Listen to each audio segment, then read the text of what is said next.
Dear student, I am Dr. Aruna Chakravarti, Associate Professor of Zoology, Government Dungar College, Bikaner. Students, आज हम BSc part first के paper third cell biology के अंतर्गत enzymes के बारे में बात करेंगे। एंजाइम्स जीवों में जैविक क्रियाएं कोशिकीय स्तर पर विशिष्ट रासायनिक पदार्थों द्वारा की जाती है। किण्वक जैविक उत्प्रेरक बायोलॉजिकल कैटलिस्ट होते हैं। ये जटिल प्रोटीन होते हैं जो कोशिका द्रव्य में कोलाइडी अवस्था में पाए जाते हैं। ये अनेक क्रियाओं की गति को दैहिक परिस्थितियों में तीव्र करने की क्षमता रखते हैं। इनकी सूक्ष्म मात्रा ही रासायनिक क्रिया के संपन्न होने हेतु काफ़ी होती है। ये प्रोटीन से बने सबसे बड़े और विशिष्ट कोटि के यौगिक होते हैं। लगभग 2000 प्रकार के किण्वक खोजे जा चुके हैं। इनमें से अनेकों को शुद्ध रूप से प्राप्त किया जा चुका है, क्रिस्टल बनाए जा चुके हैं। एंजाइम्स जो होते हैं सेल के भीतर क्रियाशील होते हैं तो अंतःकोशिकीय एंजाइम्स कहलाते हैं। यदि ये सेल्स के बाहर रिक्त स्थान में क्रियाशील होते हैं तो अंतराकोशिकीय किण्वक कहलाते हैं। ये क्रियाधार या सबस्ट्रेट के अनुरूप विशिष्टता रखते हैं। किसी एक सबस्ट्रेट पर एक विशिष्ट किण्वक ही क्रियाशील होता है, दूसरा नहीं होता है। तो ये आवश्यक नहीं है कि कोई भी एंजाइम शुद्ध रूप से प्रोटीन ही हो। इनमें अप्रोटीनी अंश भी उपस्थित हो सकता है। इसमें संयुग्मी प्रोटीन पूर्ण एंजाइम या होलो एंजाइम कहते हैं।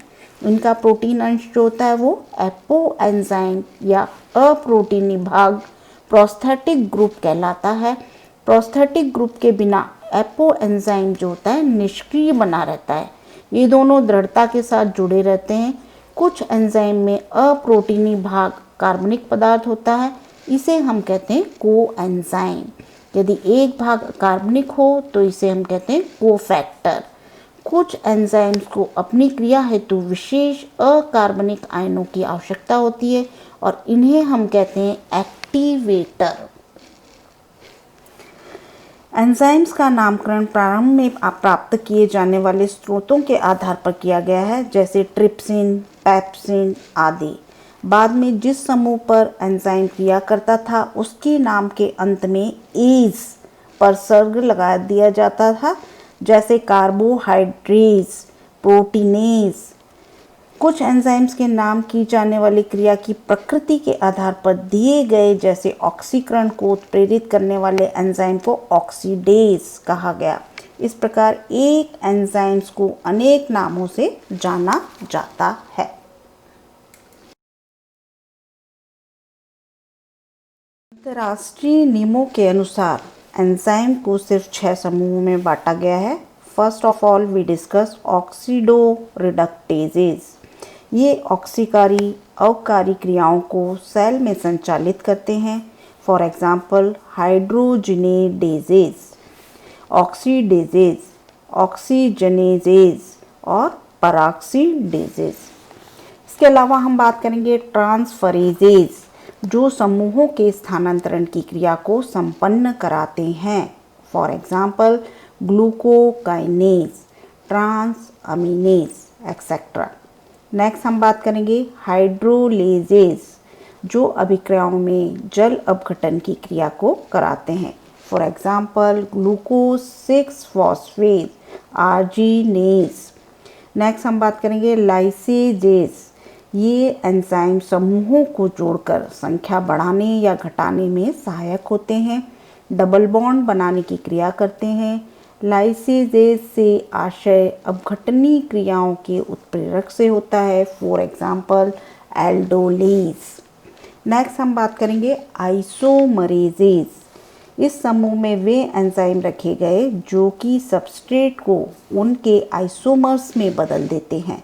For example phosphohexose isomerase, triose phosphate isomerase. Next हम बात करेंगे लाइगेज या सिंथेटेज। दो यौगिकों को परस्पर सी बॉन्ड N सी बॉन्ड एस और सी बॉन्ड ओ, मतलब कि कार्बन का बॉन्ड कार्बन से, कार्बन का बॉन्ड नाइट्रोजन से, कार्बन का बॉन्ड सल्फर से और कार्बन बॉन्ड ऑक्सीजन, इन बंधों में जोड़ने की क्रिया को प्रेरित करने वाले एंजाइम लाइगेजेस या सिंथेटेज कहलाते हैं।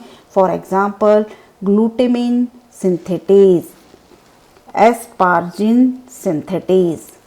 नेक्स्ट हम बात करेंगे एंजाइम की मैकेनिज्म की।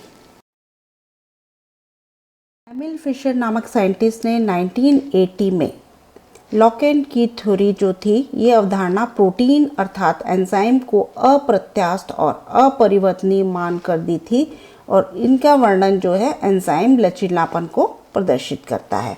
तो इसमें इन्होंने लॉकेंट की जो मेथड बताई थी, इसके अनुसार इन्होंने बताया कि जिस प्रकार एक ताले में उसी की चाबी लगती है, उसी प्रकार एक एंजाइम में सिर्फ एक विशेष सबस्ट्रेट ही जुड़ता है और इसे इन्होंने लॉकेंट की अवधारणा कहा। तो ये अवधारणा जो है एंजाइम विशिष्टता को इंगित करता है। एंजाइम क्या होते हैं? जैव उत्प्रेरक होते हैं जो किसी अभिक्रिया की गति को बढ़ाते हैं और स्वयं अपरिवर्तित बने रहते हैं। तो ए और बी यदि दो रासायनिक यौगिक हैं, क्रिया करके ए बी उत्पाद बनाएंगे और ए इस अभिक्रिया की गति जो होगी ए और बी यौगिक के मध्य होने वाली प्रभावी टक्करों या इफेक्टिव कॉलिजन्स पर निर्भर करती है। अर्हिनेस नामक साइंटिस्ट ने बताया कि थर्मोडायनेमिक्स के सिद्धांत के अनुसार ए और बी यौगिकों की अभिक्रिया की क्षमता होते हुए भी ये रासायनिक क्रिया इसलिए नहीं कर पाते क्योंकि इनके अणुओं के बीच में काइनेटिक एनर्जी की कमी होती है। सभी अणुओं की गतिज ऊर्जा एक समान नहीं होती है। तो जो इफेक्टिव कॉलिजन्स होते हैं या प्रभावी टक्करों के कारण कुछ अणु अधिक ऊर्जा प्राप्त कर लेते हैं, अभिक्रिया को आरंभ करने की क्षमता प्राप्त कर सके संपन्न कराते हैं। इस प्रकार की ऊर्जा जिसे प्राप्त करने से अभिक्रिया आरंभ हो सकती है, एक्टिवेशन एनर्जी कहलाती है। एक्टिवेशन एनर्जी जो होती है प्रभावी टक्करों की गति को तीव्र कर देती है, अतः अभिक्रिया आरंभ हो जाती है। भिन्न भिन्न यौगिकों की एक्टिवेशन एनर्जी भी भिन्न भिन्न अभिक्रिया हेतु भिन्न भिन्न होती है। ताप के बढ़ाए जाने पर अणुओं की गति में वृद्धि भी अणुओं की गति भी जो होती है वो वृद्धि से प्रभावी टक्करों प्रभावी टक्करों में भी वृद्धि हो जाती है, अतः अभिक्रिया के आरंभ होने में सहायता मिलती है। तो ए और बी यौगिकों के अधिकाधिक निकट लाने वाली कोई भी विधि जो होती है अभिक्रिया को संपन्न कराने के लिए एंजाइम जो होते हैं इसमें भूमिका निभाते हैं। तो एंजाइम सामान्यतः जो होते हैं प्रोटीन प्रकृति के बड़े साइज के अणु होते हैं। सबस्ट्रेट वह पदार्थ होता है जो किसी एंजाइम उत्प्रेरण से प्रभावित होने वाले क्षमता रखता है। ये छोटे अणु होते हैं। एंजाइम सबस्ट्रेट अणुओं को निकट लाकर अभिक्रिया को आरंभ कराते हैं। सबस्ट्रेट तथा एंजाइम के निकट आ जाने पर कुछ क्रियाएं विशिष्ट क्रम से होती हैं। एंजाइम अणु के कुछ विशिष्ट भाग जिन्हें हम एक्टिव साइट कहते हैं, इन पर भी सबस्ट्रेट को बांधने या बंध बनाने की क्षमता होती है। एक्टिव सेगमेंट अथवा एक्टिव साइट जो होती है इनके एक एंजाइम पर संख्या जो होती है 1 से 4 तक पाई जाती है और अतः किसी एंजाइम अणु की सक्रिय स्थल को छोड़कर अन्य भागों के नष्ट होने पर भी एंजाइम अणु सक्रियण क्रिया करने में सक्षम होता है। Some enzymes cannot function unless they have a specific non-protein molecule attached to them. These are called cofactors. For instance, carbonic anhydrase, an enzyme that help maintain the pH of the body, cannot function unless it is attached to a zinc ion. Inhibition. To ensure that the body system work correctly, sometimes enzyme need to be slowed down. For instance, if an enzyme is making too much of a product, there need to be a way to reduce or stop production. Enzymes activity can be inhibited in a number of ways. First of all, competitive inhibitors. A molecule block the active site so that the substrate has to compete with the inhibitor to attach to the enzyme. Non-competitive inhibitors, a molecule bind to an enzyme somewhere other than the active site and reduces how effectively it works. Uncompetitive inhibitors, the inhibitor bind to the enzyme and substrate after they have bound to each other.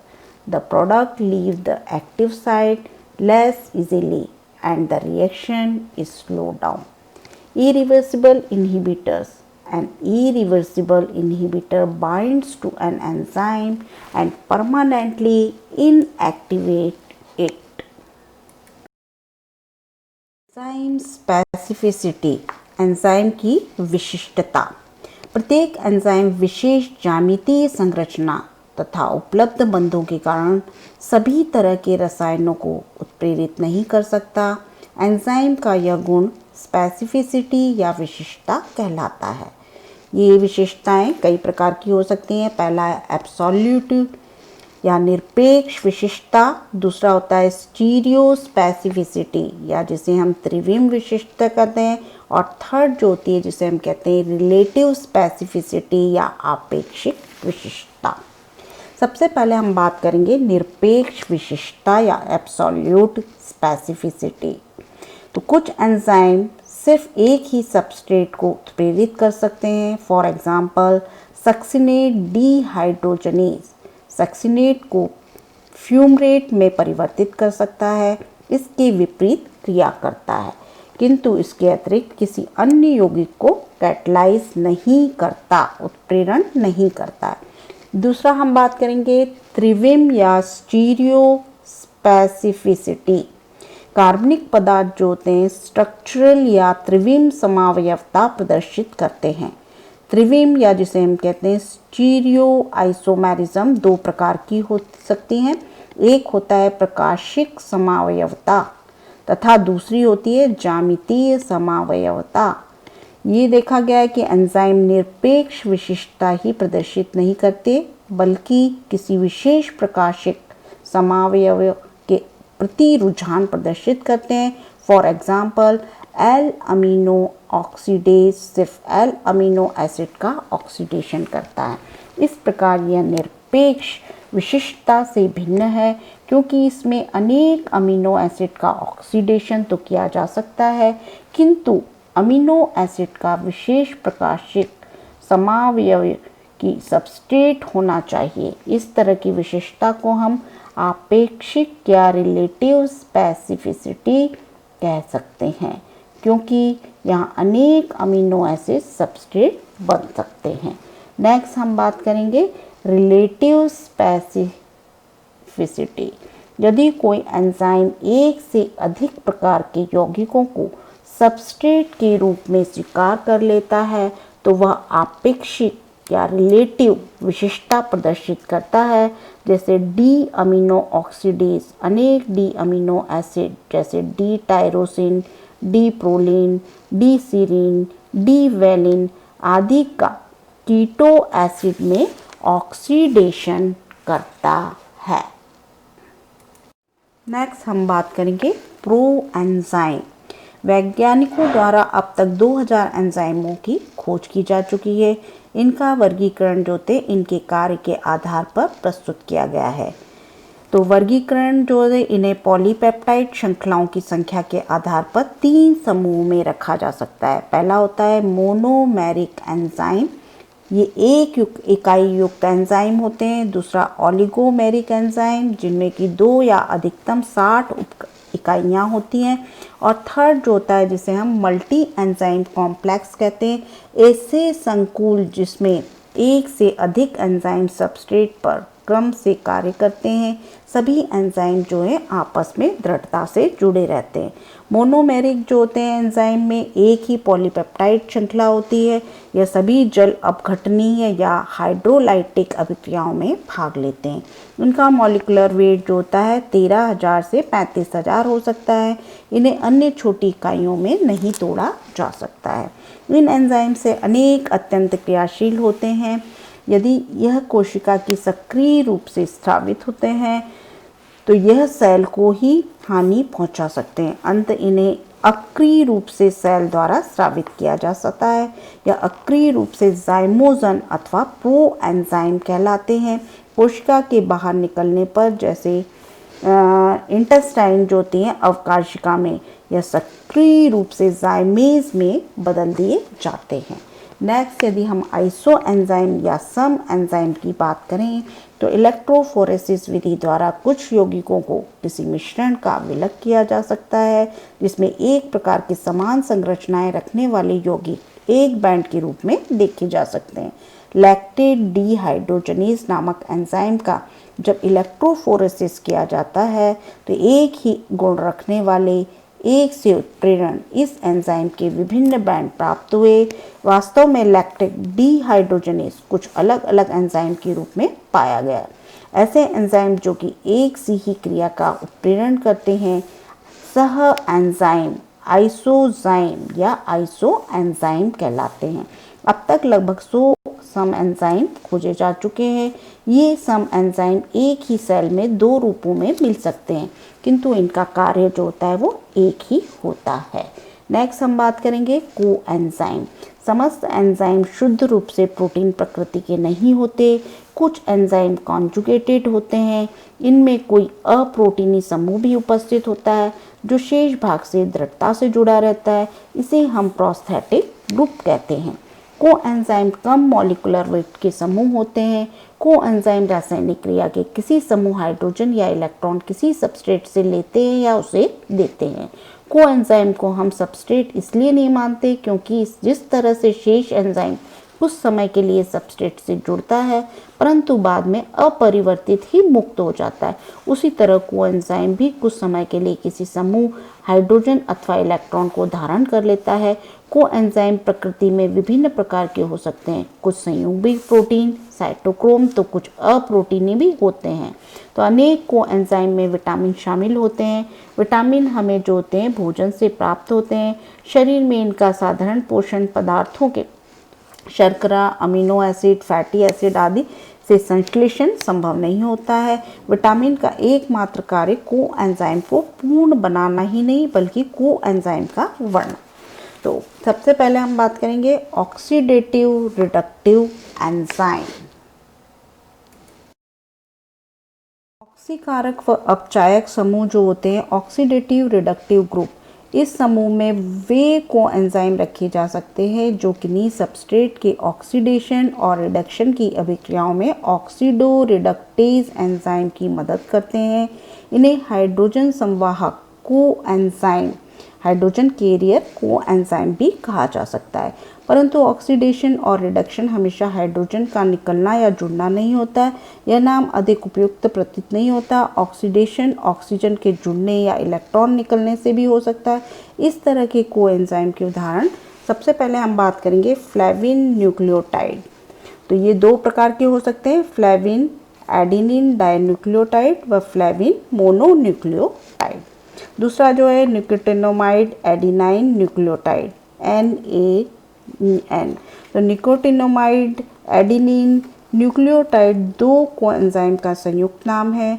यह निकोटिनोमाइड, ये जो होता है nicotinamide adenine dinucleotide NAD व nicotinamide adenine dinucleotide phosphate NADP।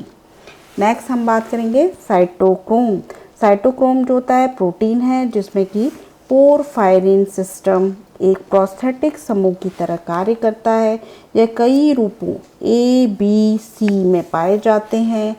ये electron transport system में flavin को oxidise कर स्वयं जो होते हैं रिड्यूस हो जाते हैं। अंततः साइटोक्रोम B3 अपने इलेक्ट्रॉन ऑक्सीजन को देकर पुनः ऑक्सीकृत हो जाता है। नेक्स्ट हम बात करेंगे ग्रुप ट्रांसफरिंग एंजाइम्स। तो ग्रुप जो होते हैं ट्रांसफरिंग को एंजाइम्स जो होते हैं ये वे एंजाइम्स होते हैं जो कि सबस्ट्रेट से फॉस्फेट, एडिनोसिल, ग्लाइकोसिल, मिथाइल समूहों का स्थानांतरण करते हैं।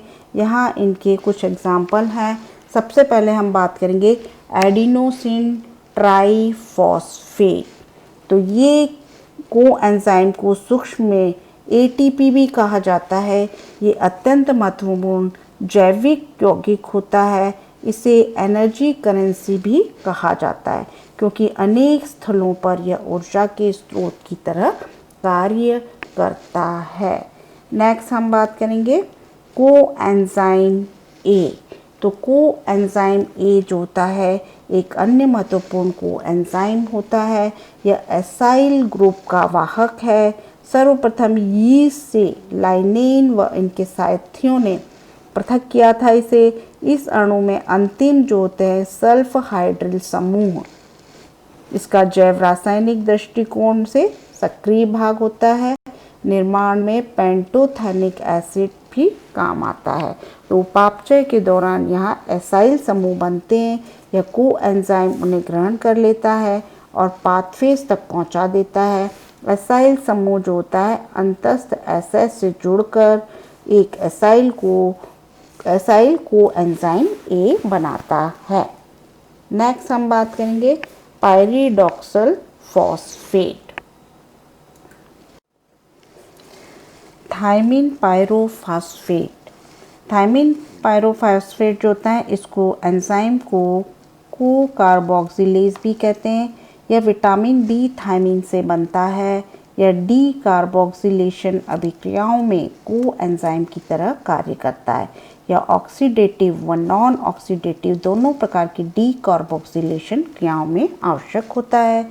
क्रेब्स साइकिल में अल्फा कीटोग्लूटेरिक एसिड के डी कार्बोक्सिलेशन के समय इस कोएंजाइम की आवश्यकता होती है। एक बार में एक ही प्रकार से कार्य करता है। कीटो समूह के पास में कार्बन कार्बन बॉन्ड को तोड़ने में यह मदद करता है। नेक्स्ट हम बात करेंगे पायरिडॉक्सल फॉस्फेट। पायरिडॉक्सल फॉस्फेट जो होता है या पीपी विटामिन B6 पायरिडॉक्सिन से प्राप्त किया जाता है। यह अमीनो एसिड के मेटाबॉलिज्म में एक उपयोगी कोएंजाइम होता है। अमीनो एसिड के मेटाबॉलिज्म में यह अमीनो एसिड के प्रकाशिक समावयवों के रेसिमीकरण है ना, ट्रांसअमीनेशन, डीकार्बोक्सिलेशन, डिहाइड्रेशन आदि में कोएंजाइम के रूप में प्रयुक्त होता है। तो स्टूडेंट्स आज हमने एंजाइम्स के बारे में बात की। नेक्स्ट क्लास में हम हार्मोन्स और विटामिन्स के बारे में बात करेंगे। Thanks for watching.